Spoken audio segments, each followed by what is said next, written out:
Ya está. Bueno, vamos a ver, mira, en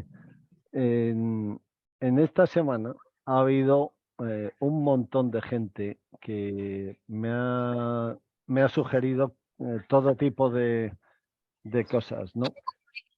Bueno, yo creo que en estos coloquios es lógico que haya ciertas discrepancias, a lo mejor de unos y otros, por una razón muy sencilla, ¿no? Y es que estos coloquios son en libertad, ¿eh? O sea, aquí se prefiere que la gente se exprese libremente a que haya un pensamiento único, ¿eh? Digamos que por suerte o por desgracia, pues yo suelo hablar más que otros y hay veces que más de la cuenta, ¿no? Porque tengo tendencia a enrollarme, ¿no? Pero también es verdad que digamos que lo bueno es que haya ciertas discrepancias, porque eso quiere decir que no todos somos iguales, ¿no? Aquí, fijaos que nos hemos reunido hasta hace poco gente que estábamos fuera del Opus Dei y que teníamos una visión crítica hacia el Opus Dei, pero desde hace 3 semanas, pues también se nos ha unido Guillermina Vizca, que está dentro del Opus Dei, aunque está totalmente ninguneada y despreciada. No es el único caso, no es el único caso. Os puedo decir que por lo que yo he podido ver y por las noticias que me han llegado de gente que en muchos casos prefiere no darse a conocer, ahora mismo hay muchísimos, hay, aquí pasa algo. A ver, el problema yo creo que es los micrófonos, que a lo mejor hay alguien que A tiene, ver, pues, pues cerrar los micrófonos, todos los que no habléis, por favor. sí. Bueno, o sea que yo creo que ahora mismo hay cada vez más, porque me ha llegado por distintas fuentes, cada vez hay más numerarios, numerarias y numerarias auxiliares y también supernumerarios que están como en una situación de descompresión, en el sentido de que se están replanteando a fondo muchas cosas. ¿Debido a qué? Pues debido en parte al terremoto que se ha montado a raíz del motu propio ad carisma tuendum, a raíz del Congreso tan mal llevado del Opus Dei y también a raíz de que yo creo que gracias a Dios, pues tanto la página Opus Libros como estos coloquios están visibilizando cosas que el Opus Dei calla, ¿eh? Y yo he podido ver que para mucha gente, eso no hay más que ver los foros de YouTube, para mucha gente el hecho de que haya aquí en estas reuniones personas que han sido heridas y son escuchadas, ¿eh? Y luego personas que han sido heridas y hablan y pueden hablar, y pueden manifestar sus problemas, ¿no? Y se puede visibilizar el dolor que han sufrido, pues eso es algo muy sanador, ¿eh? Muy sanador, porque de alguna manera es un poco como echar fuera fobias, demonios, en el sentido más amplio del bíblico de la palabra. ¿M? O sea, que yo la verdad es que no creía que esto pudiera tener este efecto, ¿no? Estas reuniones, ¿no? Porque estas reuniones en principio estaban pensadas simplemente para dar a conocer un poco el Opus Dei y las cosas que pasan y no se cuentan, ¿no? Pero sin embargo está teniendo un efecto sanador bueno, ¿no? O sea, hay gente que está mejorando en su autoestima personal, psicológicamente están más a gusto, porque, entre otras cosas, el otro día me lo decía una exnumeraria que estuvo 44 años en el Opus Dei, me decía que ella al principio pensaba que era un caso aislado, ¿no? pero que el hecho de ver a gente normal hablando de estas cosas desde una situación de normalidad que a ella le ha ayudado mucho, ¿no? Y que piensa que también le está ayudando incluso a gente de dentro. Entonces, bueno, yo hoy os he mandado algunos con los que tengo que tengo vuestros teléfonos o vuestros contactos, os he mandado un pequeño esquema de lo que podríamos tratar hoy. Yo creo que hay un tema que es el Congreso y el post-Congreso, también relacionado con la situación crítica que vive el Opus Dei ahora mismo, ¿no? Y que tiene que ver también con el tema de los abusos de poder, de conciencia, etcétera, ¿no? Porque en el tema del Opus Dei yo estoy convencido de que está todo relacionado, o sea, no hay parcelas aisladas, sino que está todo relacionado. Entonces, en el Congreso hay, digamos que se ha dicho a los congresistas que no digan ni mu, pero también hay quien se ha ido del pico, ¿eh?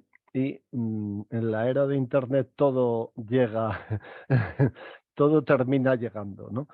Entonces os voy a contar alguna cosa.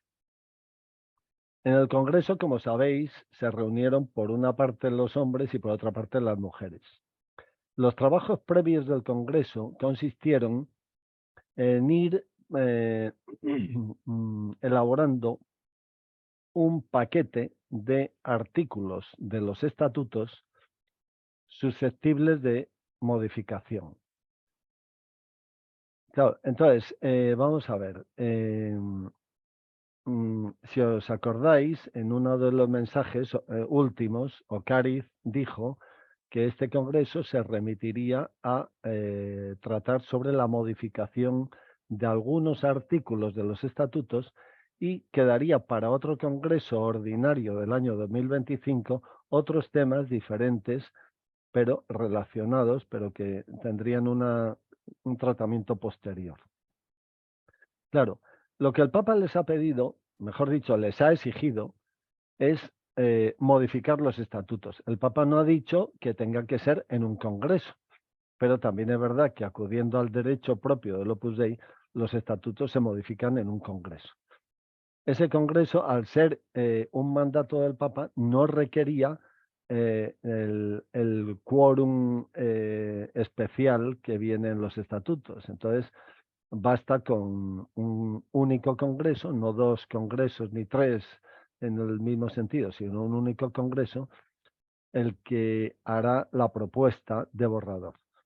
Yo apunté en uno de mis últimos artículos de Opus Libros, apunté que, a mi modo de ver, esa noticia de que se pospondrían los acuerdos del Congreso varios meses y se presentarían varios meses después a la Santa Sede, a mí no me parecen en principio una burla, sino que es una estrategia que entra dentro de lo, entre comillas, legal, ¿no? Porque si os acordáis, el Congreso del Opus Dei del año 71 terminó en el 74, ¿eh? Y quedó abierto desde el año 71 al 74, y en el 74 fue José María Escrivá y refrendado por Álvaro del Portillo el que escribió los estatutos. O sea, el Congreso le dio carta libre al fundador para que él escribiera los estatutos. ¿Cómo? Mediante dejar el Congreso abierto. Yo me imagino que aquí ha sucedido algo parecido. La votación ha sido secreta, ¿eh? Eso me consta que ha sido secreta, tal y como yo, digamos, sospeché que podría ser. Vamos a ver, o sea, yo creo que este congreso ha pillado de nuevas a todo el mundo, pero yo creo que Ocariz ya lo sabía, que tarde o temprano tendría que convocar un congreso así. Y yo me imagino que desde que fue elegido en el año 2017, probablemente ha ido modificando o sea, nombrando congresistas que garanticen que iban a votar sí o sí a lo que apareciera. O sea, que que Ocariz se iba a asegurar que el Congreso iba a ratificar lo que se le propusiera. Bueno, entonces el Congreso empezó, por una parte los hombres, por otra parte las mujeres. Ya sabéis que dentro de los hombres había una mayoría abrumadora de sacerdotes, como no podía ser menos, porque la prelatura es una organización de sacerdotes. Y entonces se les presentó a los congresistas 2 paquetes de artículos susceptibles de modificación, en torno a los 80. O sea, del orden de 80 artículos para los hombres y otros tantos para las mujeres, no exactamente los mismos artículos, sino había artículos que coincidían, otros que eran específicos para la sección de varones y otros que eran específicos para la sección de mujeres. Después de un día y medio, en donde los congresistas estudiaron esas modificaciones que se proponían, los congresistas también aportaron sus propuestas, ¿no? Lo que no sé es si esas aportaciones fueron nominales o secretas, no lo sé. O sea, quiero decir, o anónimas. O sea, quiero decir, que lo que yo no sé es si las aportaciones que hicieron tanto los hombres como las mujeres al paquete inicial fueron aportaciones firmadas o sin firmar, no lo sé. El caso es que ya con todas las aportaciones de las mujeres y con todas las aportaciones de los varones, eso pasó a una comisión de 5 canonistas del Opus Dei que elaboraron un texto refundido.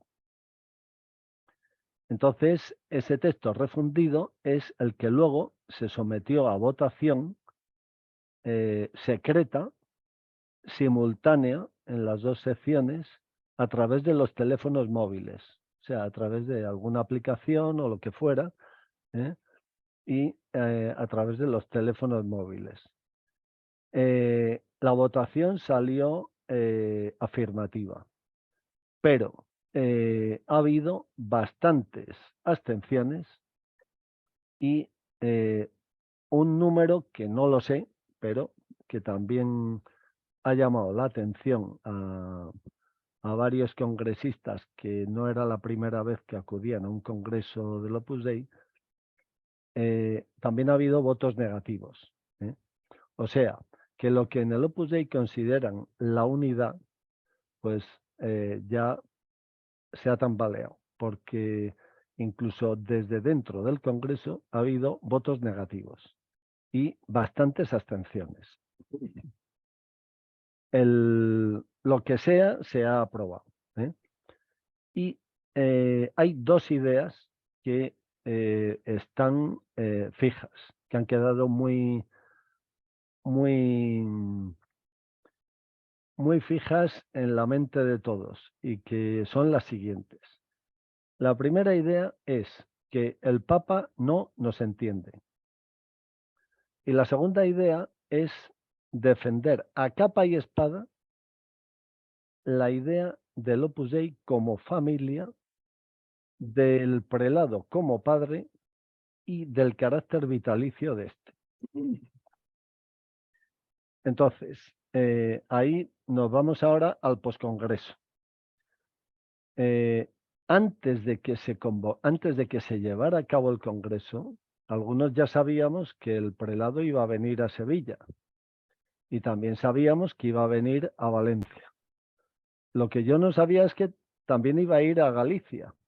De hecho, ayer, me parece que fue ayer o ayer, llegó el prelado a Sevilla. Yo tengo fotos del prelado en la estación de tren, o sea, quiero decir que aquí el que no corre vuela. O sea que tengo fotos del prelado en la estación del tren y fotos del prelado en en una iglesia de Sevilla que ahora mismo no sé cuál es, que está con unos cuantos ahí, ¿no?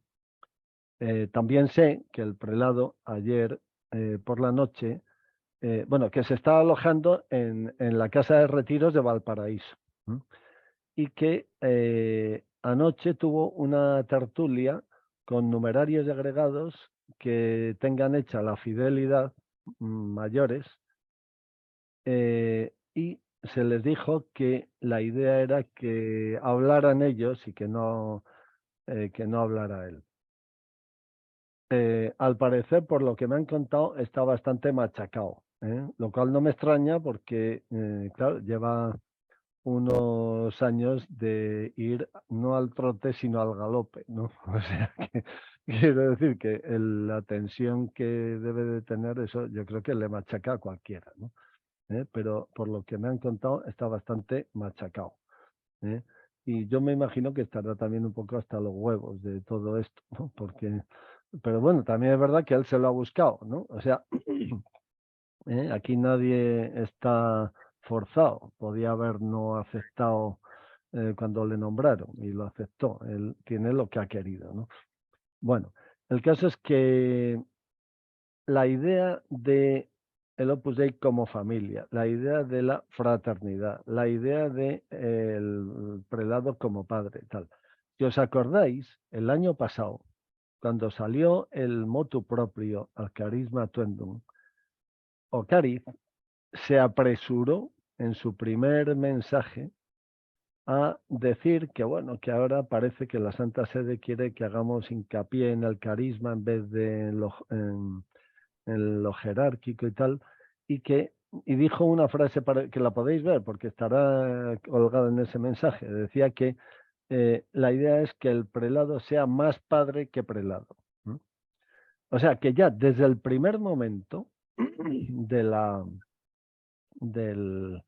desde el 22 de julio del año pasado, ya la idea fue esa, agarrarse a la idea del Opus Dei como familia, ¿no? De hecho, durante todos estos meses ha habido un auténtico bombardeo en todos los medios de formación y tal, en los círculos, tanto de hombres como de mujeres, insistiendo en que el carisma del Opus Dei es la fraternidad, ¿no? Lo cual no es verdad, porque el carisma del Opus Dei no es la fraternidad, el carisma del Opus Dei es la santificación del trabajo y de la vida ordinaria, ¿eh? Pero están diciendo lo que no es su carisma por una razón muy clara, y es porque ya hemos comentado que lo que significa la palabra padre en una institución, ¿no? Claro, por ejemplo, a Stalin también le llamaban padre, ¿eh? O sea, nuestro padre Stalin, ¿eh? Por ejemplo, a Marcial Maciel también le llamaban nuestro padre, ¿eh? A Hugo Chávez también, ¿eh? O sea, quiero decir que el tema de confundir el líder con el término padre lleva a una manera de ver la institución en la que al líder se le pone muy por encima y en una posición asimétrica respecto del resto de las personas de la institución, y se le da un carácter como de padre protector, ¿eh? Y bueno, de hecho, José María Escrivá lo decía abiertamente, o sea, él decía que Dios la había elegido como maestro, guía y padre, y que él se dedicaba a repartir monedas de oro como en las bodas del gran rey, ¿eh? O sea, esa mentalidad de ese paternalismo, ¿eh? Mm, claro, eso está en la raíz de crear una vulnerabilidad en personas adultas. Claro, y ese creer o hacer creer a los miembros del Opus Dei que pertenecen a una familia, cuando la realidad demuestra todo lo contrario, ¿no? Porque el Opus Dei está dejando heridos en la cuneta por todas partes, ¿no? Pues claro, es el agarradero en estos momentos, ¿eh? Pero no solo eso, sino que yo me acuerdo que hace unos meses estuve hablando con un numerario de una ciudad andaluza, que nos vemos de vez en cuando en un lugar no determinado, y me dijo que había notado que el nuevo director de la delegación estaba descendiendo a la arena y que estaba teniendo un modo de gobernar totalmente nuevo y muy volcado en el tema de la fraternidad y que desde un tiempo a esta parte no hacían otra cosa que hablarles de fraternidad, fraternidad, fraternidad. Sin ir más lejos, hace poco Ocariz ha enviado una carta sobre la fraternidad a todos los miembros del Opus Dei. Claro, uno se lee esa carta y ve que el concepto de fraternidad, para empezar, es un concepto endogámico, en donde para Ocariz y para el Opus Dei los únicos hermanos son ellos, ¿eh? El resto de los cristianos no parece que no son hermanos, y no digamos ya los que no son cristianos, eso ya no se sabe ni lo que son, ¿no? O sea que el tema de la fraternidad utilizado ahora mismo por el Opus Dei es una manera de plantear un ataque, ¿eh? Por una razón, y es porque la gente que entra en ese juego son los más beligerantes a la hora de atacar al Papa diciendo aquello de no nos entiende. De hecho, hay gente que por su propio pie se ha lanzado a hacer vídeos poniendo a parir al Papa, ¿no? Hace cosa de un mes ha salido un libro que se llama Vatican Gate, cuyo autor es un tal Vicens Lozano, en el que hace un repaso de toda la gente que está empeñada en machacar al Papa. Porque al fin y al cabo este Papa está levantando ampollas en gente que no vivía la caridad y que está empeñada en mantener cuotas de poder dentro de la Iglesia. Es algo penoso que dentro de la Iglesia haya gente que viva para el poder, ¿no? Y que le importe un pimiento la caridad hacia los demás y una serie de cosas que son ni más ni menos que el espíritu del Evangelio, ¿no? Entonces, por ejemplo, estas tertulias de Ocariz por la noche, después de cenar, en la que van los numerarios mayores, por la noche o por la tarde, o sea, si Ocariz va a estar 4 días en Sevilla, pues son del orden de 40 numerarios diarios, pues son unos 120, ¿no? Entre numerarios y agregados. O sea que ahí van desfilando poco a poco todos esos numerarios y no es necesario que Ocariz les eche un discurso, no, sino simplemente que se ponga en plan apacible a escucharles, simplemente. Luego todas esas personas, esos numerarios, se irán contentísimos porque han estado con Ocariz, con el que ellos llaman el Padre, pues han estado un rato maravilloso de tertulia en donde les ha escuchado, donde ha sido más padre que nadie, que tal, que... Bueno, bien, o sea, eso al fin y al cabo es fomentar ese fanatismo, ese fanatismo disfrazado de fraternidad, ¿no? Y ese fanatismo luego es orientable a atacar al Papa, ¿eh? De hecho, hay mucha gente que desearía que este Papa se muriera lo antes posible. Sin ir más lejos, otro dato que me ha llegado es que parece ser que los resultados del Congreso se los quieren pasar a la Santa Sede en septiembre. Es decir, después del verano. Ya sabéis que en el verano, pues eso es como un no sé, como después, digamos que cuando llega el verano parece que se acaba el mundo, ¿no? Y luego ya en septiembre vuelve a empezar, ¿no? Entonces, está claro que aquí el Opus Dei está desde el primer momento intentando ganar tiempo a ver si se muere el Papa antes de que termine su proceso. Fijaos que, por ejemplo, el primer documento en este sentido fue la Constitución Predicate Evangelium, que fue de 19 de marzo del año pasado.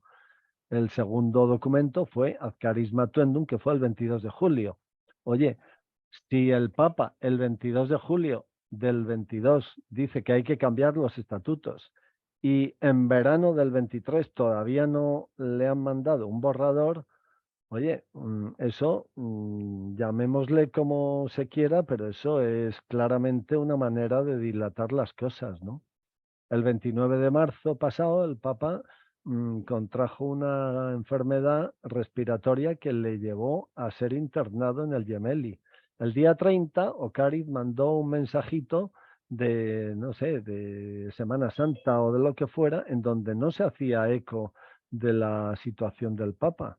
Y el ambiente que había en la iglesia era un poco como el de decir, el de que estábamos al final del pontificado, ¿no? Luego el Papa a los 3 días salió como una rosa del Hospital Gemelli, sonriendo, ¿eh? Y bueno, quiero decir que el Papa tiene 86 años, se puede morir en cualquier momento, ¿no?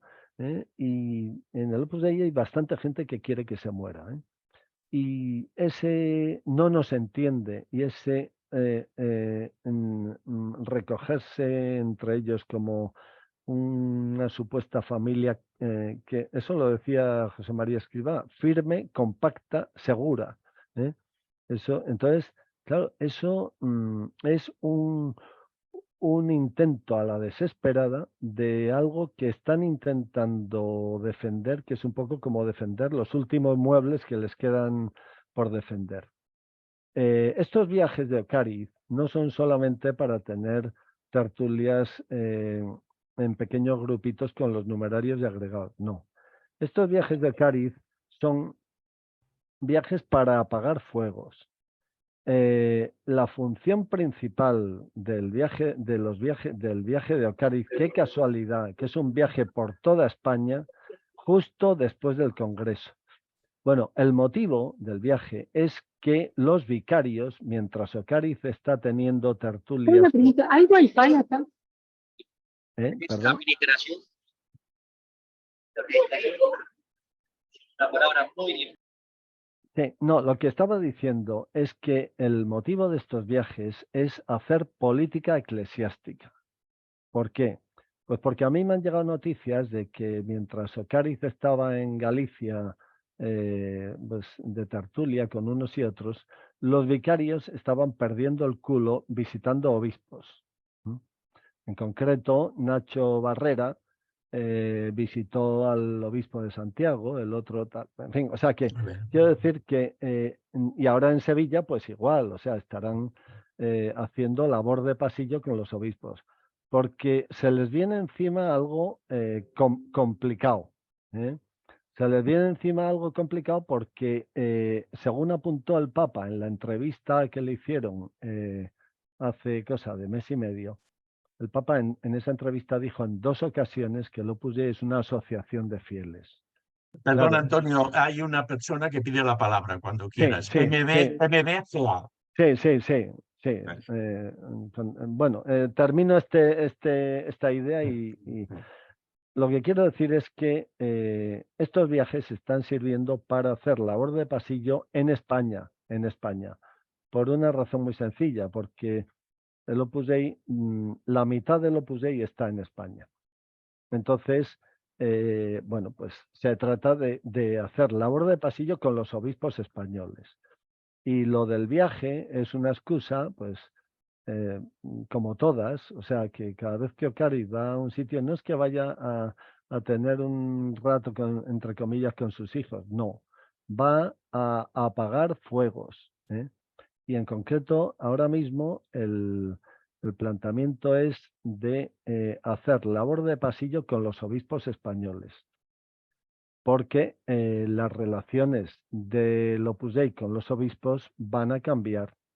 Van a cambiar porque ya nadie puede mirar a otro lado haciéndose el loco, como entendiendo que el Opus Dei forma parte de la estructura jerárquica de la Iglesia, porque si nunca lo ha sido, ahora ya queda patente y ya es insostenible la situación tal y como está ahora.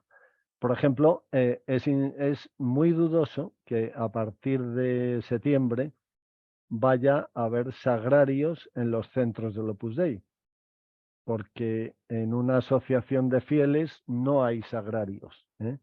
Hay sagrarios en los sitios donde hay personas consagradas, que pertenecen a institutos de vida consagrada, o por ejemplo, en el domicilio de un sacerdote que forma parte de la jerarquía de la Iglesia, un sacerdote diocesano, un párroco, por ejemplo. Pero en una asociación de fieles no hay sagrarios, ¿no? Y luego, bueno, pues, claro, o sea, digamos que van a cambiar mucho las cosas, ¿no? Te doy la palabra, que siempre se me olvida tu MBC nombre. afirma. Sí, No se sé. me olvida. Sí. Sí, Manu, me llamo Manu. Manu, siempre se me olvida tu nombre, joder. Oye, yo después de escucharte, pues creo que la conclusión del Congreso está clara. Bueno, yo la tenía clara antes de que se celebrara, pero Sí, sí. están en otra vez en el tema del conceder sin ceder con ánimo de recuperar. Por lo jurídico no vamos a poder conseguir nada, el Papa nos va a pedir reformar los estatutos, pero nosotros nos enrocamos en lo no jurídico, en esos vínculos sobrenaturales, en la familia, para que nada cambie, para que con el famoso espíritu de la obra se mantenga todo como hasta ahora. Entonces, al final la conclusión es clara, supongo que el Papa la tendrá clara, porque es un hombre inteligente y supongo que bien informado, que o interviene la obra con alguien dentro o no va a lograr conseguir nada. Eso es una realidad palpable. O sea, nos proclamamos familia y en una familia no hay vínculos jurídicos, hay unos vínculos de afecto, unos vínculos de relación, etc, etc. Pues voy a por ello porque yo quiero que siga todo como hasta ahora. Es solo eso quería comentar. Sí, yo estoy de acuerdo contigo. O sea, aquí claramente yo creo que han visto que la batalla jurídica la pierden, porque además, esto me lo planteaba hace unos días una numeraria que lleva 44 años, distinta de la que he mencionado antes, que planteaba cómo sería la próxima forma jurídica, ¿no? Y ella apuntaba a las instituciones de vida común sin votos, pero ese tipo de asociaciones está en un bloque que es el bloque de los religiosos y asimilados a religiosos. Entonces, ese bloque claramente no encajaría en el Opus Dei. Pero lo peor para ellos es que el propio Papa ha apuntado a que son una asociación de fieles, que es el único bloque en el que podrían encajar. O sea, aquí hay tres bloques, que son los fieles, la jerarquía y los institutos de vida consagrada, que puede ser o desde monjas de clausura hasta cosas más en el mundo, llamémosle, ¿no? Entonces, claro, lo mires por donde lo mires, en ese tercer bloque, si te metes ahí, estarías metiéndote en un instituto asimilado a los religiosos. Claro, ese ceder sin conceder con ánimo de recuperar se podría plantear si fuera el Papa el que te metiera ahí, que es lo que pasó con los institutos seculares. Pero cuando es el Papa el que te dice, no, diga usted dónde quiere estar. Claro, ya tú no te puedes meter ahí. Te tienes que meter en donde únicamente cabes, que es en el tema de las Sí, Claudia, dime. asociaciones de fieles. Sí. O sea que ahí, digamos que claramente empiezan a tener un problema.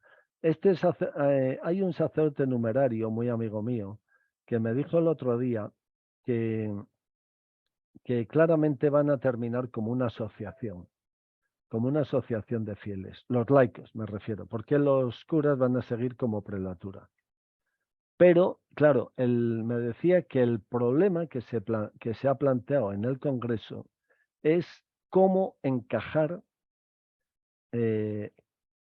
la relación de esa asociación con la prelatura. Ese es el problema. ¿Por qué? Pues porque, claro, si tú planteas una asociación de fieles, pues ya, si es una asociación internacional y además pública, el que la tiene que erigir es el Papa. Y claro, si tú haces el borrador, tú te tienes que ajustar a las normas de derecho canónico para las asociaciones públicas de fieles. Y tienes que aprobar y tienes que proponer unos estatutos de las asociaciones, o sea, que encajen en el concepto de asociaciones públicas de fieles. Y lógicamente ahí al prelado se le va el control de los laicos, evidentemente, porque ya lo único que tendrán los laicos con la prelatura es un convenio de cooperación orgánica en las tareas catequéticas de la prelatura, pero nada más, y no en la organización interna de esa asociación de fieles, que además tendrá unas reglas democráticas abiertas, transparentes, unos presupuestos que serán transparentes, una rendición de cuentas al dicasterio de los laicos, presidido por el cardenal Farrell, y, o sea, ya será otra cosa distinta. Claro, ahora mismo están dando la batalla, como tú dices, con cuestiones sentimentales, del corazoncito, de decir somos familia, el padre, tal. No, vamos a ver, o sea, eso es una familia idealizada, ese concepto de familia no existe en la realidad, o sea, eso en el fondo es una tapadera para, como dices tú, seguir haciendo lo de siempre, hacer lo que les venga en gana, desobedecer continuamente a la Santa Sede, y de paso conseguir gente más fanática todavía, porque claro, si una persona se considera miembro de una familia, pues no sé si os suena esa frase tan conocida que dice, yo por mi mujer mato, o yo por mi marido mato. Claro, o sea, hay que decir, ¿no? Y eso, vamos, yo por lo menos lo tengo muy claro. O sea, fijaos, por ejemplo, el tema de la bofetada que le dio el año pasado en la fiesta de los Oscars este actor de color, porque el presentador se metió con su mujer. Will Smith, Will Smith. Will Smith, o sea, dice, oye, vamos a ver, o sea, que a mi mujer no se le ridiculiza y menos en público. Luego ya cada cual opinará lo que quiera, ¿no? Pero quiero decir que una persona que piensa que el Opus Dei es su familia a todos los efectos, es decir, que su familia no son sus padres o sus hermanos, sino que es el Opus Dei, y a lo mejor pues alguien tiene la osadía de criticar al Opus Dei, como estamos haciendo aquí algunos, pues claro, ese tío es que yo es que a este tío le mato, o sea, o le parto la cara o lo que sea. ¿Claro? ¿Por qué? Porque la idea de familia es una idea muy que toca lo más íntimo de la persona. Entonces, el hacer confundir a los miembros del Opus Dei la institución con una supuesta familia es una manera de fomentar el fanatismo, es una manera de fomentar un poco como la psicología del erizo, ¿no? que se enrolla en sí mismo y por fuera es un montón de púas que no hay quien se acerque, ¿no? Eso es lo que están haciendo ahora, eso es lo que están haciendo ahora, y sotoboche están organizando una labor de pasillo monumental los vicarios, a base de maniobrar con los obispos españoles. De todas formas, también hay que decir una cosa, y es que afortunadamente bastantes obispos españoles ya saben lo que es el Opus Dei, porque esto no llega hace 10 años, sino que ha llegado ahora. Y no hay que perder de vista que el actual nuncio del Papa en España, el filipino Bernardito Auza, lleva varios años de nuncio con un cometido muy claro, que es cambiar de arriba a abajo los titulares de las diócesis españolas. En concreto, cuando Bernardito Auza tomó posesión como nuncio, había un conjunto de 35 diócesis que sus titulares iban a presentar por edad la renuncia en los siguientes 3 años.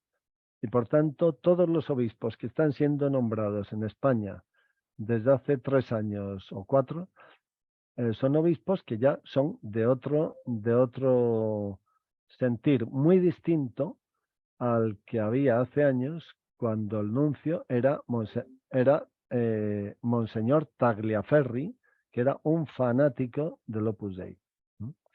Ahora mismo ya se puede decir, yo creo que solo hay un obispo del Opus Dei ahora mismo, y además no procedente de la prelatura, sino de la Sociedad Sacerdotal de la Santa Cruz, que es el obispo de Granada. Pero bueno, que quiero decir que yo creo que esa es la situación actual, del Congreso y del poscongreso. Y bueno, sí, ahí el prelado les está diciendo en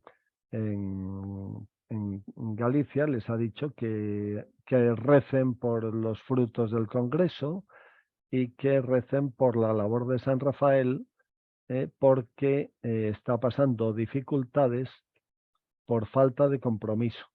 Se refiere a que, bueno, pues que los chavales no pitan, hablando pronto y bien, ¿no? Luego también se está juntando esto con otra cosa, y es que parece que hay bastantes comunidades autónomas españolas en donde a los centros educativos del Opus Dei les van a quitar o les están quitando el concierto económico, lo cual pues es debido a, bueno, pues al tema de la educación diferenciada y tal, ¿no? Bueno, eso es un tema. Yo cuando estaba dentro del Opus Dei me acuerdo que en un determinado momento el director pidió un aperitivo de fiesta a las mujeres que trabajaban en la administración, porque había habido una sentencia favorable a los colegios del Opus.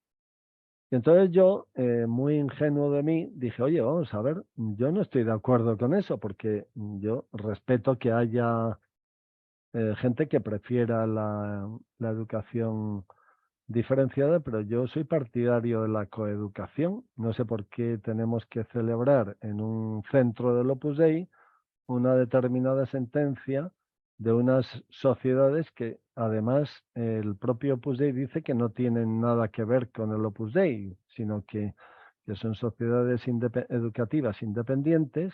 A mí me parece mal que nos dediquemos a celebrar una sentencia cuando no todos tenemos que opinar igual, ¿no? Bueno, aquello sentó fatal en el centro, ¿no? Pero bueno, o sea, que quiero decir que el motivo de los colegios del Opus Dei con educación diferenciada no es otro que el de aislar a los niños de las niñas, porque piensan que así eso es un caladero de futuros numerarios, ¿no? Que no les está saliendo bien, porque cada vez tienen menos gente, y bueno, y tampoco se puede imponer una cosa así cuando las leyes del país te dicen otra cosa. O sea que, en fin, yo creo que eso es una batalla que la tienen ahí, que les está dando problemas. Por ejemplo, algunos de vosotros me habéis pasado un correo en donde el defensor del pueblo de Navarra, de la Comunidad Foral de Navarra, ha pedido al Ministerio de Educación, me parece, que ponga solución, porque los colegios de Pamplona, del Opus Dei, falsean las notas, con lo cual están creando unos expedientes en los alumnos que no son reales, porque se dedican a darles unas notas muy por encima de lo que deberían darles, como esa nota forma parte del cálculo de la media con el examen previo a la universidad, de tal manera que la nota del colegio vale un 60% y la nota del examen vale un 40%, claro, si se infla la nota del colegio, pues quiere decir que los chavales luego tienen una ventaja injustificada para acceder a las universidades públicas, ¿eh? Entonces ahí el defensor del pueblo ha pedido que se corrija eso, porque es una corrupción, claramente, ¿no? Luego hay otras comunidades autónomas donde también se les está quitando el concierto. Luego también está el caso Gaztelueta, que ahí hay dos noticias sobre ese tema, que por una parte son noticias relacionadas con el numerario pederastra, José María Martínez Sanz, condenado penalmente por el Tribunal Supremo de España. O sea, que quiero decir que su sentencia a 11 años de cárcel fue revisada por el Tribunal Supremo y se la bajó a 2, pero bajársela a 2 no quiere decir que sea inocente. O sea, quiere decir que ya no goza de la presunción de inocencia, sino que ya es un delincuente declarado, ¿eh? Y que ahora está empezando a montarle un pollo al Papa, acusándole de, bueno, ha dicho que va a llevar al Papa al Tribunal de Estrasburgo, ¿no? Porque, bueno, pues está diciendo que el Papa se está saltando el derecho de la irretroactividad de las normas penales. Luego ha recusado al obispo de Teruel, que era el que el Papa había nombrado como juez del caso. Lo que tampoco me ha llegado noticia es cómo ha terminado esa recusación, porque bueno, las recusaciones hay que probarlas, ¿eh? O sea, el decir que ese juez no es imparcial, eso hay que probarlo. Y las recusaciones son un procedimiento muy sumario, ¿eh? Que no entorpece el juicio. Pero bueno, eso la verdad es que no tengo noticia. A ver, el profe ha levantado la mano.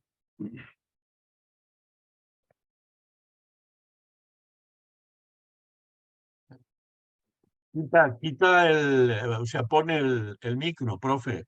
Sí, es que lo estoy Ah, vale. intentando. Ah, ¿Se oye? ¿Se oye? Oye, yo sí, supongo sí, se oye. no quería, la verdad es que no quería participar mucho porque el tiempo es escaso y los contenidos son interesantes, ¿no? Pero en este aspecto de los colegios y las notas, ¿no? Como procedo del campo académico, a ver, para sacar una nota media de 8, que es lo que el Opus Dei reporta, que es la nota media en sus colegios, hay que haber muchos 9s para compensar los 7s y 6s. Si no, no te sale una media aritmética de 8, ¿no? Entonces, esos muchos 9s te planteas, bueno, ¿qué es esto? ¿Un colegio de sabios? ¿Por qué no? Porque estadísticamente el coeficiente de inteligencia que reparte la vida, porque el coeficiente de inteligencia es tu facultad de identificar los problemas más rápidamente y de resolverlos, ¿no? Pero estos son cartas que te resuelve la vida, que te reparte la vida. Nadie puede adquirir coeficiente de inteligencia, ¿no? Es como si naces rubio, moreno, lo que Dios quiera, ¿no? Entonces, estadísticamente, o tienen gente muy capacitada para sacar 9s, que esto compensa los 7s, 8s y 6s, o simplemente las notas están infladas, ¿no? O a uno le dicen, tú eres muy majo, has sacado un 9 en el examen, con la finalidad quizás de que entren en la universidad. Pero ¿qué pasa aquí?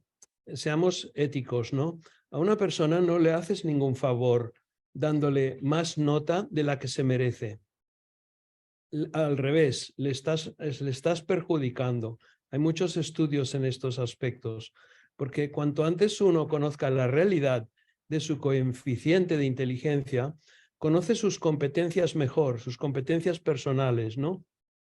Y si sale del bachillerato pensando que es un mirlo porque saca muy buenas notas, luego la realidad te pone en tu sitio, ¿no? La realidad, en cuanto entras en el mundo competencial de una actividad, sea la que sea, pues una actividad competencial, pues siendo médico o siendo ingeniero o siendo lo que sea, militar, ¿no? Tu coeficiente de inteligencia va a facilitar que tú resuelvas antes los problemas que los demás. Primero, que los detectes antes que los demás y los resuelvas antes que los demás. Entonces, ¿qué pasa? Pues avanzas más. Es un factor que los que estudiamos esto consideramos que el 25% del avance en tus competencias personales, ¿no?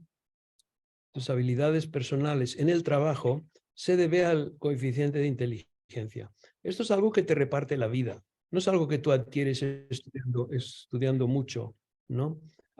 Bueno, yo quería solo ofreceros este enfoque desde el punto de vista de mi profesión, ¿no? Y luego que es verdad que no haces ningún bien a ningún chico dándole buenas notas cuando no se las merece. Chico o chica, claro, ¿no? Porque la realidad luego se impone. Y si uno sale del bachillerato pensando que ha sacado muy buenas notas, mira, el hijo de un amigo mío fue a un colegio estupendo, ¿no? Y sacaba muchos nueves. Y en su primer trimestre en la universidad ha sacado 3 suspensos. En su primer trimestre en la universidad. Entonces, ha tenido que asimilar esto. Bueno, con esto ya me callo. Es mi pequeña aportación a esta discusión del grupo. El Opus yo creo que tiene ganas de siempre los mejores, de destacar, ¿no? Y de poder decir que sus alumnos, pues, pero se le ha ido de rosca. Se le ha ido de rosca. Y así puedes descubrir bastantes cosas en el Opus Dei. En la página web de la Universidad de Navarra de la Facultad de Derecho dicen que el sueldo medio de un graduado de Derecho es 40.000 euros anuales, ¿no? Y esto está imprimido en la Facultad de Derecho. Es muy difícil que sea cierto esto, que un licenciado en Derecho entre en un bufete, aunque sean de los mejores bufetes, y ya esté ganando como abogado junior o abogado asociado, que es la escala baja, 40.000 euros anuales. Pensar una cosa, el sueldo medio en España son 26.000 euros anuales, individual, ¿no? Entonces dices, bueno, ¿qué hay en la Universidad de Navarra? O sea, quiere decir, a este afán de demostrar que son los mejores, pero en cuanto miras un poco de estadísticas que ofrecen conocimiento de causa, dices, a ver, ¿de qué me estás explicando? ¿No? ¿De qué vas? Bueno, pues nada, muchas gracias por escuchar. Mira, sobre lo que has dicho, el informe del Defensor del Pueblo de Navarra apunta que en los colegios del Opus, no este último año, sino desde hace bastantes años, él apunta, me parece que son en los 8 o 10 últimos años, las notas del colegio son las mejores o las segundas de toda la comunidad autónoma, mientras que el examen de la prueba de acceso a la universidad suelen quedar en el puesto 18 a 30. O sea que hay una discordancia muy grande entre las notas que reciben en el centro y las notas que reciben esos mismos alumnos a la hora de confrontar sus conocimientos con otros alumnos de la misma comunidad autónoma.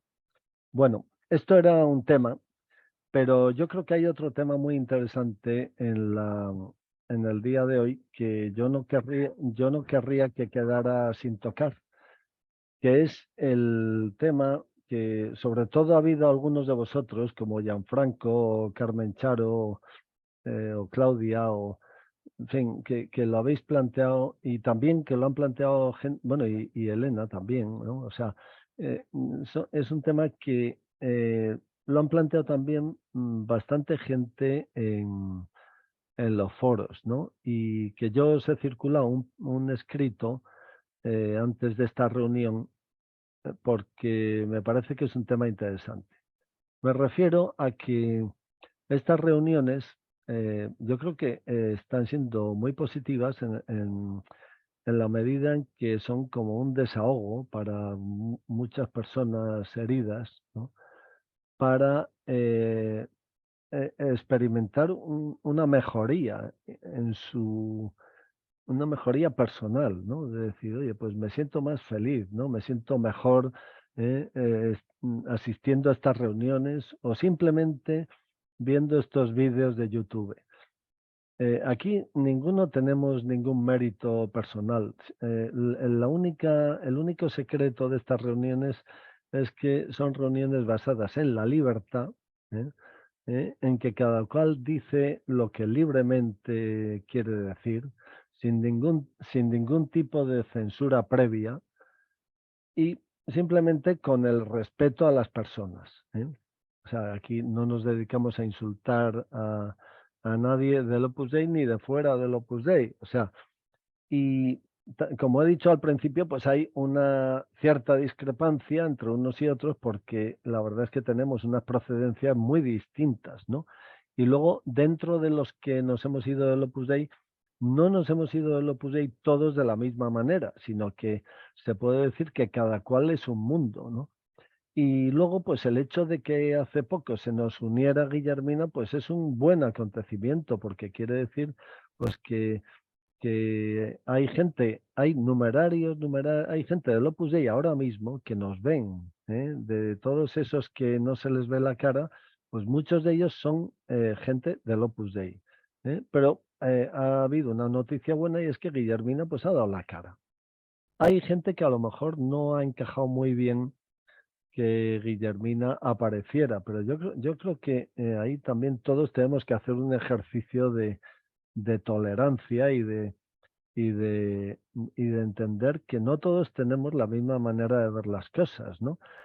Y que a mí me consta, por lo que yo he hablado privadamente con Guillermina, que Guillermina pues es una persona machacada, como nos han machacado a muchos cuando estábamos dentro. Y tampoco podemos perder de vista que en el Opus Dei a los que machacan es a los de dentro, ¿eh? Eso no lo olvidemos, ¿eh? Que en el Opus Dei a los que machacan es a los de dentro. A nosotros no nos machacan, ya nos machacaron, ¿eh? Nos largamos, y desde que nos largamos dejaron de machacarnos, ¿eh? A mí no me machacan desde que me he ido, ¿eh? Yo fui una persona atacada, cuando estaba dentro, pero, pero una vez fuera, nadie me ha atacado, ¿eh? Entonces, yo creo que eso hay que asimilarlo, y darse cuenta que no es lo mismo estar dentro del Opus Dei que colaborar con las atrocidades que se llevan a cabo dentro del Opus Dei, ¿eh? O sea, Guillermina ocupó un papel importante en la asesoría regional de Argentina y tuvo el coraje de dar un paso atrás. Guillermina lleva 5 años viviendo en un piso, y nadie se acuerda de ella, nadie del Opus Dei, me refiero, salvo para darle de vez en cuando algún toque a ver si logran doblegar su voluntad. Eso yo creo que son cosas que tenemos que tenerlas en cuenta también. O sea y que es verdad que, que a mí, por ejemplo, digamos que me produce arcadas solamente la idea de pisar el umbral de un centro del Opus Dei. Ya os dije que yo, desde que me largué del Opus Dei, la única vez que he ido por un centro del Opus Dei ha sido cuando se ordenó sacerdote mi sobrino hace 2 años, ¿eh? Pero quitando eso, no he vuelto a aparecer porque es que me revuelven las tripas, ¿no? ¿Eh? Entonces, yo entiendo que puede haber gente gente herida, ¿eh? Que solamente el hecho de ver a un numerario o a una numeraria se les revuelvan las tripas, pero hombre, pero hay que saber distinguir, o sea, y hay que tener en cuenta que no todo, que no podemos caer en un sectarismo ahora que hemos huido de otro, ¿eh? O sea que el huir de un sectarismo para meterse en otro sectarismo de signo contrario tampoco tiene mucho sentido. Y también hay que tener en cuenta otra cosa, y es que la crítica que los que estamos fuera podemos hacer no es la misma que la que pueden hacer los que están dentro. De hecho, hay muchos que están dentro que la crítica que hacen es soplarnos cosas a los que estamos fuera. Porque digamos que desde dentro no es fácil. O sea, entonces yo creo que estas cosas hay que tenerlas en cuenta.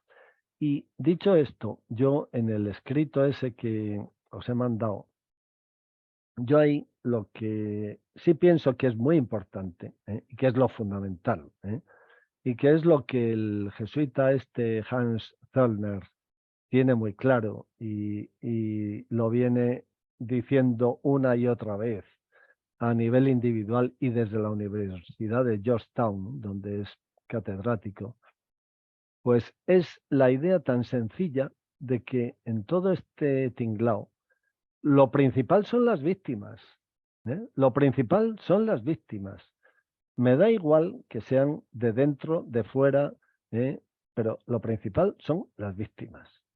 Y por encima de la denuncia que estamos preparando unos cuantos, y que os animo a los que queráis a uniros, no tenéis más que decirme que estáis interesados y os incluiré en un grupo de Telegram en donde estamos poco a poco juntando gente para esto. Pero por encima de las denuncias que se planteen, que vamos a procurar plantearla bien planteada, con todas las garantías, ¿no? Por encima de eso, hay otra cosa más importante, que es que esas personas que están heridas recuperen la alegría, que recuperen las ganas de vivir, que dejen de estar heridas, ¿no? O sea, yo creo, hombre, yo creo que eso es lo fundamental, ¿no? Y en esto yo he podido ver que estamos de acuerdo, como diría Camilo José Cela, ¿no? Judíos, moros y cristianos, ¿no? O como diría otro, tirios y troyanos, ¿no? O sea, en esto estamos todos de acuerdo. Da igual que seamos católicos o que no lo sean otros, da igual. O sea, el tema de la dignidad de la persona, el tema de ayudar a otros a recuperar la ilusión, a reconstruir su vida, sobre todo a reconstruirse interiormente, ¿no? Eso es algo que yo creo que todos los que estamos aquí estamos de acuerdo, ¿no? A mí me pareció muy interesante lo que dijo Lucía la semana pasada, cuando habló en esa intervención suya, que creo que fue desgarradora, ¿no? O sea, y que eso es como para echarse a llorar, ¿no? Todo aquel que tenga un poco de corazón, ¿no? Aquello que dijo que la sanación viene de uno mismo, o sea, yo creo que tiene toda la razón, o sea, que el curar las heridas es algo que nadie lo puede hacer por otro, eso tiene que ser uno mismo, ¿no?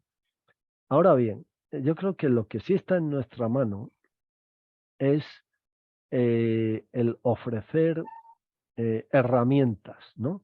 El ofrecer un bastón para empezar a caminar, ¿no? De tal manera que llega un momento en que esa persona ya no necesite el bastón. O en lo que yo llamaba en ese escrito, ofrecer referencias.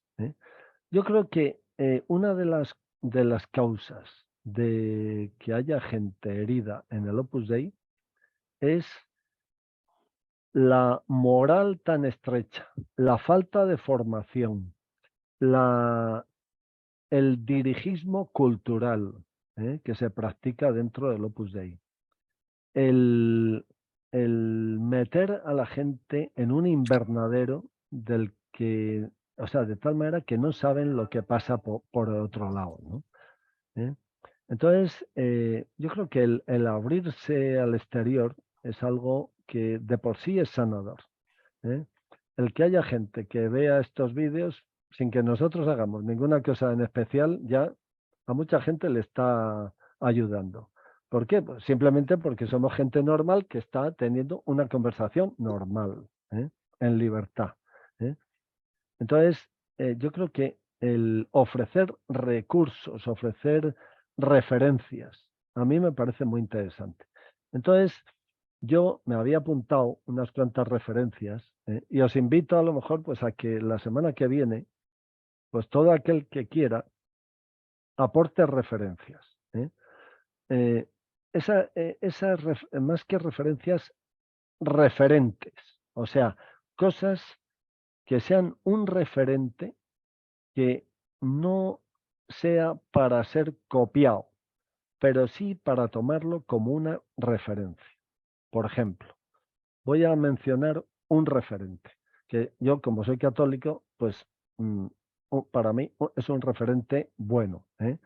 Con esto no quiero decir que todos los referentes que se mencionen aquí tengan que ser de tipo católico, porque yo creo que aquí nadie tiene toda la verdad, porque Dios también ha repartido la verdad a todos, ¿no? Entonces, el referente que yo empiezo a mencionar es un documental que acaba de salir en España y que se ha publicado en cines y que se titula Libres. Es un documental sobre monjes y monjas de clausura, en donde bueno, pues se descubre un mundo impresionante, que sin que yo ahora esté animando a todos los que estáis aquí a que os metáis a monjes de clausura, ni mucho menos, ¿no? Lo que sí creo es que es algo que merece la pena ver, porque es un referente. Quizá tenemos a lo mejor una idea estereotipada de lo que son los monjes y monjas de clausura, totalmente ocultos en esos conventos en donde no sabemos qué pasa ahí dentro. Pero yo creo que es un buen referente, porque ahí esos testimonios de esos hombres y esas mujeres con unas procedencias tan diversas, ¿no? Y diciendo esas cosas tan, tan maravillosas, ¿no? Sin lugar a dudas, aunque uno, por supuesto, no tenga ese modo de enfocar su vida, pero eso no deja indiferente a nadie, ¿no? Y desde luego, quizá un problema que les pasa a las personas que se acaban de ir del Opus Dei o a las personas que están pero que no saben si irse o no irse, o a todos esos heridos de los que Agustín nos ha hablado al principio, ¿no? Bueno, pues esas personas heridas quizá tengan un problema que es el de recomponer las piezas del puzzle de su vida espiritual. Me explico. En el Opus Dei, la vida espiritual es algo muy rígido, muy reglado, muy normado, y cuando uno se sale del Opus Dei, salga herido o no, a mí por lo menos me pasó, lo que sí siente necesidad es lo que sí siente es un poco la necesidad de decir, bueno, yo ahora me tengo que organizar mi propia vida espiritual, o sea, tengo que ver, a ver qué cosas del Opus Dei son válidas a partir de ahora, qué cosas debo de cambiar, cómo debo de enfocar mi diálogo con Dios, o sea, una serie de cosas fundamentales, ¿no? Cómo debo de plantearme la vida, cómo debo de plantearme la muerte, o sea, cómo debo de plantearme mi trato con los demás. Mm, o sea, son cosas que forman parte un poco de ese periodo de descompresión que tiene toda aquella persona que pasa de ser del Opus Dei a ser un ciudadano normal y corriente, ¿no? Ana estaba pidiendo la Sí, palabra. Ana, sí.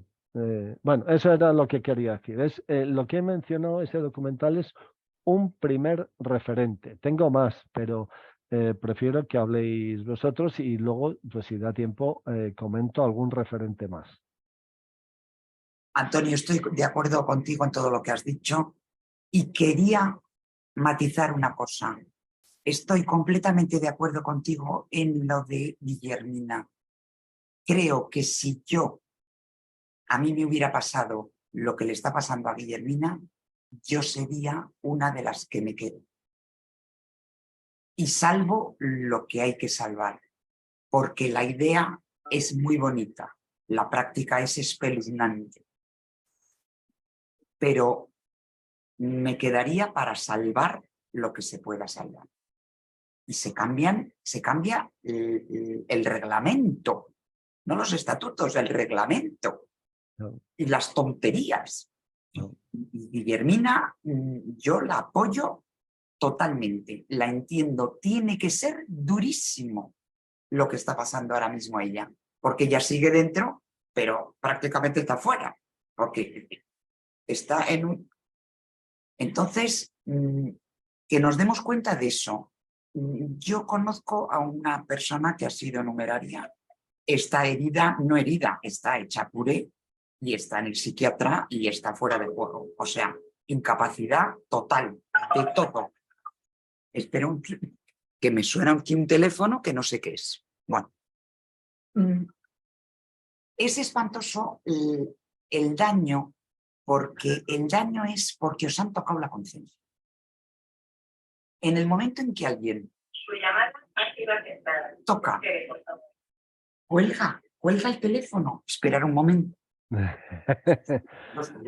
Yo creo que esa es la clave, ¿eh? O sea, el otro día, hablando con una exnumeraria que también participa en estas reuniones, coincidíamos en que efectivamente ha habido un momento en la vida de quienes hemos estado en Opus Dei en donde hemos tenido un momento de lucidez en el que hemos recuperado la conciencia por un momento y hemos recuperado la necesidad de preservar nuestra propia intimidad. Y en ese momento hemos empezado a revivir.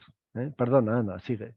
No, perdonadme vosotros, pero es que, bueno, entonces, en el momento en que alguien se atreve a tocar la conciencia del prójimo con el abuso, para mí ese abuso es mucho peor que cualquier otro abuso, que el abuso sexual o que el abuso de conciencia, o sea, el entrar en la conciencia y pisar terreno sagrado.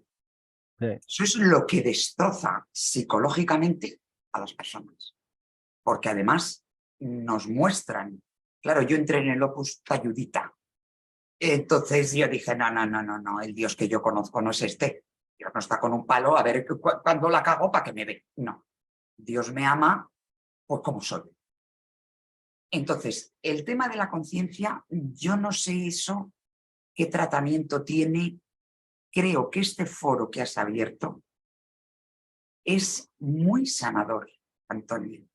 Y aunque tú digas que no eres No, tú lo has sabido hacer. Tú lo has sabido hacer y nos has dado opción a hablar aquí. Esto es algo tan sencillo como escuchar a los demás y plantear un debate desde la libertad. O sea, no tiene mayor mérito. Mira, ahora que has tocado la conciencia, voy a mencionar otro referente muy bueno. Es un libro de Benedicto XVI, que lo escribió antes de ser papa, un libro pequeñito, que se llama Elogio de la Conciencia. Elogio de la Conciencia, no os lo perdáis, un libro muy bueno. Y luego voy a mencionar otro referente, que lo tengo aquí. Es este libro. No sé si lo veis. Sí, sí. Es de un ex jesuita que se llama José María Castillo, que quizás sea de los mejores teólogos que hay en España ahora, que se titula, el título lo dice todo, dice Declive de la religión y futuro del evangelio. Es decir, que este jesuita lo que viene a decir es que la religión, incluida la religión católica, se ha convertido en un medio de control de las personas y en un medio asfixiante. Y que eso no es ni mucho menos lo que vino a traer Jesucristo. Y que hoy día, ante una sociedad globalizada, secularizada, tal, pues ya ese rollo ya no cuenta. Porque hay otros rollos alternativos. Las redes sociales, todas las cuestiones tecnológicas, y que él lo que plantea es que la religión hay que replanteársela en el sentido de que no puede ser lo que ha sido hasta ahora, ¿no? O sea, un coto asfixiante de la conciencia de las personas, de un coto de control de las personas, no. O sea, y lo peor de todo es que la religión se ha convertido en un mecanismo de poder, ¿eh? O sea, no hay más que ver lo que pasa en el Vaticano o lo que pasa en cualquier diócesis. O sea, que ahí ya junto al mensaje del Evangelio se mezclan muchas cosas vergonzosas, que si ya de por sí son vergonzosas en el ámbito de la política, pues ya en el ámbito de la religión peor todavía, ¿no? O sea que, entonces yo os recomiendo este libro, ¿eh? Este libro es muy interesante. José María Castillo es un teólogo que ha sido muy perseguido por Juan Pablo II, que le expulsaron de la Universidad de Granada, donde estudiaba, donde él era catedrático. Luego llegó un momento en que se secularizó, pero él siguió escribiendo cosas de teología y luego le prohibieron enseñar teología católica y el Papa actual le ha rehabilitado. El Papa actual le recibió en el Vaticano porque se conocen de hace años, porque son de la misma edad y son amigos. Y Francisco dijo que él había leído todos sus libros y que los recomendaba vivamente. Entonces, y José María Castillo, en plan de broma, le dijo, hombre, Jorge Mario, a ti y a mí nos han echado de la compañía de Jesús, a ti por arriba y a mí por abajo.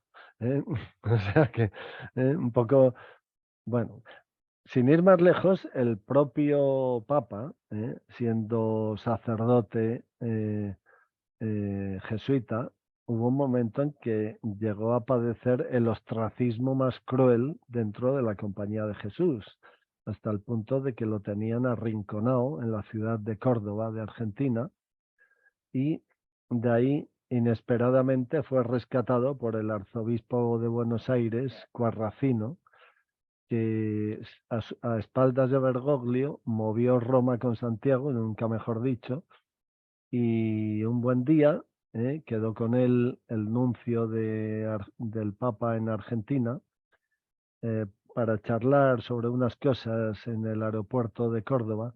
Y cuando ella se despedía de él, le dijo, oye, por cierto, Jorge Mario, que has sido nombrado obispo auxiliar de Buenos Aires y tomas posesión la semana que viene. O sea que ahí el último que se esperaba que pensaran en él era el propio Bergoglio. O sea que yo creo que la gente despreciada y machacada también tiene mucho que decir, porque su honestidad, hay gente a quien no le pasa desapercibida, ¿no? Bueno, yo creo que ese es un referente interesante, el libro que os acabo de decir. Luego os quería recomendar otro referente también muy interesante, que es este librito pequeño, que debe tener unas 80 páginas, 86 páginas, y que se titula Elogio de la vida imperfecta. Y es un verdadero, una maravilla. Está escrito por un italiano que se llama Paolo Schizzato. Elogio de la vida imperfecta. Está en librerías, perfectamente lo podéis encontrar. Y os leo la primera página, que dice, la perla es espléndida y preciosa. nace del dolor. Nace cuando una ostra es herida. Cuando un cuerpo extraño, una impureza, un granito de arena, penetra en su interior y la inhabita, la concha comienza a producir una sustancia, la madreperla, con la cual lo recubre para proteger el propio cuerpo indefenso. Al final se habrá formado una hermosa perla, brillante y preciosa. Si no es herida, la ostra no podrá nunca producir perlas, porque la perla es una herida cicatrizada. O sea que yo este libro lo recomiendo, aunque solo sea por el comienzo que os acabo de leer, ¿no?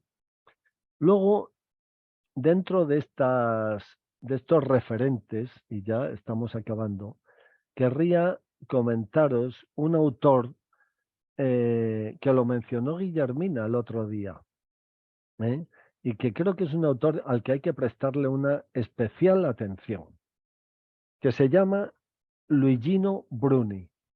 Luigino Bruni es un laico del grupo de los Focolares, italiano, profesor de economía, que ha sido nombrado por el Papa consultor del dicasterio de los laicos, la familia y la vida. Y es una persona que se ha dedicado al estudio de las organizaciones sin ánimo de lucro llamadas carismáticas. Entiéndase lo de carismáticas no como organizaciones religiosas, sino lo que técnicamente se llama una OMI, que significa organización motivada por un ideal, OMI. Entonces, esas organizaciones que están motivadas por un ideal y que también reciben el nombre de carismáticas, él las estudia como contraposición a las organizaciones con ánimo de lucro, como puede ser una empresa o un banco o lo que sea. En esas organizaciones el ideal o carisma no tiene por qué ser un ideal religioso, pero también están incluidas dentro de estas organizaciones las organizaciones carismáticas motivadas por un ideal de tipo religioso. Véase, por ejemplo, el Opus Dei, ¿no? O véanse pues todos los movimientos que han aparecido en la Iglesia, desde las órdenes religiosas hasta los movimientos del siglo XX, etcétera, ¿no? Entonces, este autor hace unas apreciaciones impresionantes sobre lo que es un carisma, lo que es una institución, lo que es la no apropiación de un carisma, y todo lo que es un fundador, lo que debe de suceder cuando muere el fundador, en fin, una serie de cosas muy interesantes.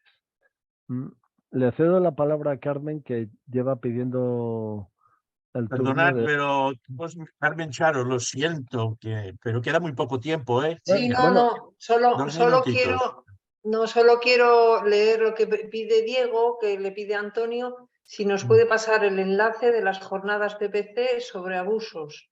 Se trata de un tema específico de abusos de poder espirituales y de conciencia. Sí, os lo pasaré. Son unas jornadas que tuvieron lugar en abril del año pasado o en julio, y que yo asistí a esas reuniones, eran online, eran de la editorial PPC. Os lo voy a mandar el enlace para que José María Reichard os lo ponga en la página web de Ágora Cuántica. En total son 10 horas de vídeo, no tienen desperdicio.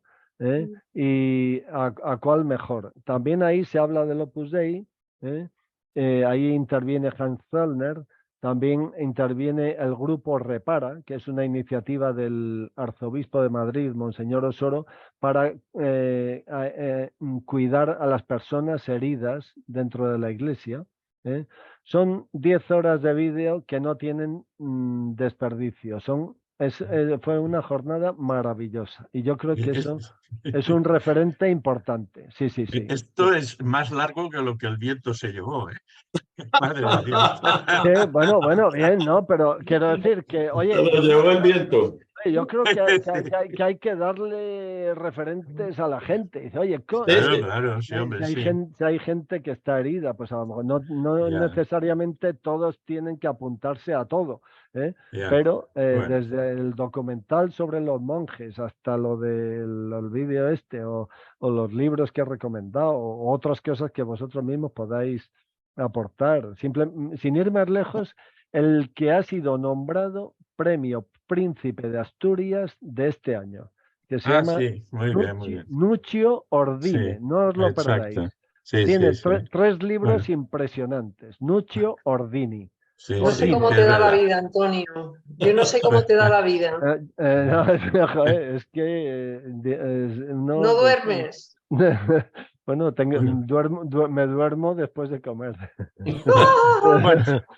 Bueno, yo hoy, sin que sirva de precedente, me voy a despedir sin incitaros a que abracéis este fin de semana el vicio y la corrupción con delirio, que es lo que Es hago que siempre. Jordi, después de Pero, esto no puedes pedir no esas puedo. cosas, Jordi. Pero sí me gustaría decir algo que comenté contigo el otro día, y es que ya que todos los que entrasteis, que estáis aquí, habéis entrado en el Opus Dei en su día, pues porque convencidos de que había unas reglas a seguir y que eran justas y buenas, etcétera, etcétera, ¿no? Una vez desengañados, no podéis pensar en crear una entidad que no tenga nada que ver con este nombre, precisamente para que siga todas estas reglas tan fantásticas, que no me cabe ninguna duda que lo son, que no habéis podido seguir por vuestro paso del Opus Dei, que no hace falta que empecéis teniendo un edificio de 8 pisos, lo podéis hacer, incluso lo que decíais de ayudar a la gente, ¿no? Pues que crear alguna, no sé, organización que a través de Internet y empezar por aquí y después ya veremos. Yo creo que podría ser una obra fantástica, indiscutiblemente dura y difícil, A ver eso sí, pero en fin. quién se lanza, a ver quién se lanza. Bueno, yo he Pues, tenido la infinita fortuna de que me han invitado a varias redes sociales. Yo solo tenía dos redes sociales, mi familia y mis compañeros del bachillerato, por años. Y ahora pertenezco a varias, de modo que tengo que comer más pulpo para tener suficientes brazos para mandar. Pero eso creo que se está dando de una manera orgánica a través de estas redes y yo estoy de acuerdo, Jordi, que eventualmente tendrá que volverse más orgánico, más estructurado, pero ahora me llama mucho la atención cómo crece a través de un elemento fundamental que es el cariño y la aceptación. Y saber que se puede hablar honradamente. En el foro, claro, aquí es más público, no todos nosotros venimos aquí a que nos disparen flechas en el pecho. Pero para mí esa experiencia se está dando en este momento. Para mí, para claro muchos. que sí. No me extraña, no me extraña. Y Pues venga, muchachos, hasta el viernes que viene y adelante. Antonio, que te veo el martes, ¿eh? Sí, aquí te espero, comiendo un huevo. Adiós a todos. Adiós. Gracias. Adiós. Un abrazo. Gusto verlos. Adiós. Hasta luego.